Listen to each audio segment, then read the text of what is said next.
assessing cryptocurrencies and wallets.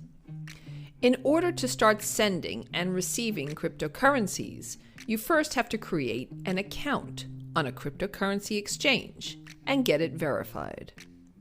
The verification process requires certain documents to identify the user and his or her ability to pay the bills, etc. This process ensures that people who aren't able to deal with crypto can't use the platform and do something foolish. After getting verified, you can make your first purchase.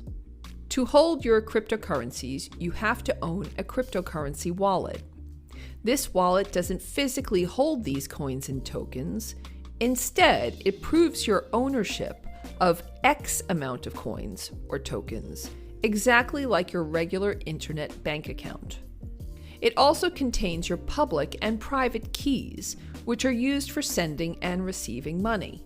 There are mainly two types of wallets: hot and cold wallets. Hot wallets are those which are connected to the internet. This allows fast and easy access, but on the downside, hot wallets are not the safest.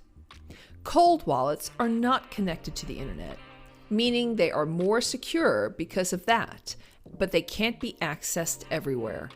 There are also hybrid wallets, which can be connected to the internet, but the wallets aren't reliant on it.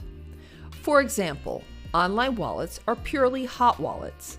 They are dependent on internet access. An example of a cold wallet would be a paper wallet, which is a piece of paper that has your public and private keys on it in the form of QR codes or a USB stick that has your wallet on it. Desktop and mobile wallets are examples of hybrid wallets, as they work with and without an internet connection.